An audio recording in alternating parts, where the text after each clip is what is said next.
Je pense qu'en ce qui concerne la question linguistique, il faut envisager une situation à deux niveaux. Une langue élitique au niveau mondial qui serait le français, et une langue pour le commun qui serait l'anglais.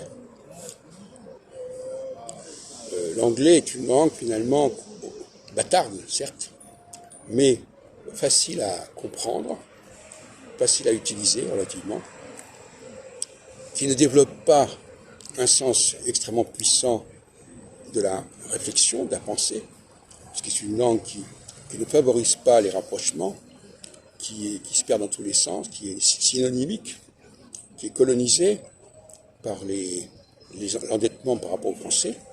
Donc ça, ce serait une langue tout à fait valable pour le commun des mortels, pour les classes inférieures, et pour les classes supérieures, il faudrait que ce soit le français, qui est la langue la plus noble, la plus sacrée qui soit, à mon avis, actuellement, qui a su garder ses traditions orales, et qui est une langue, comme je l'ai dit dans une autre vidéo, une langue musicale, une langue qui laisse une certaine liberté de choix, de création à ses locuteurs.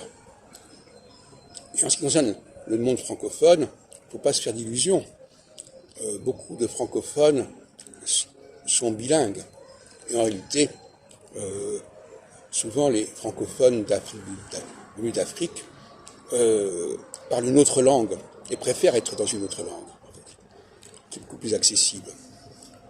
D'où à Paris la pratique de langue locale, vernaculaire, qui est très fréquente entre les ressortissants des différents pays d'Afrique. Donc ce n'est pas une véritable francophonie. Et je pense que de toute façon on va de plus en plus dans cette direction, puisqu'il paraît qu'au Maroc, par exemple, les gens préfèrent apprendre l'anglais que le français, et le français doit rester la langue de l'élite, le français parisien notamment, qui n'est pas une langue perturbée par la latinité méridionale, et qui a, de toute façon, qu'on le veuille ou non, marqué de son empreinte l'anglais, qui n'est jamais qu'une langue dérivée du français quelque part. Il ne faut pas oublier.